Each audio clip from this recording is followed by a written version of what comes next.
Well, there's several 100,000 veterans that need help from every era going forward, all the way up until today. Our project is post 9/11 veterans that are suffering PTSD, traumatic brain injury, military sexual trauma, whatever it is. Stationed in Fort Bragg, North Carolina with the 82nd Airborne. In January of 2010, I deployed to Afghanistan. Don't go out in public much at all. I stay away from crowds of unknown people. And when I do have to get put in that situation, I just stick to the back corner where my back can be to a wall and just kind of be by myself. We're taking dogs out of a very sad situation, and then we have the same thing with our warriors that some haven't been out in the public for years. And this battle buddy, gives them that chance to go out and see the world again. Each month we have up to 8 warriors that could come and receive service dogs from us, and they stay on campus for 3 weeks.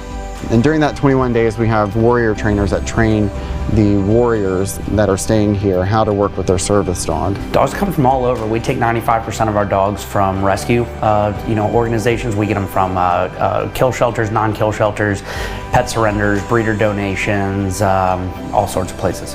Merrick was in one of the second wards that I walked through one day, and he was a chocolate lab that had been astray on our local downtown streets. Merrick is a full-on legitimate service dog that, he was born and bred for it. He is in love with McLean, and he will do anything it takes to please him. Having Merrick by my side is just extremely calming. If I get in a stressful situation or something, he's right there looking at me with them puppy dog eyes, and I can just reach down and love on him and carry on, and he's right there with me.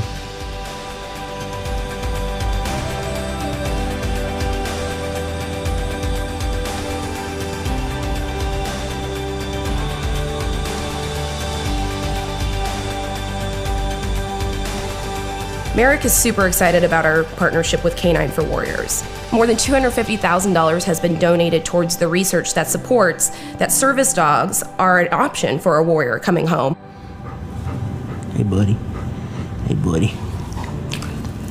you saved me. I'd like to say from the bottom of my heart, thank you for all you've done. You're giving myself, not only myself, but my family a chance to be normal again, to get a chance to do the things that other families get to do.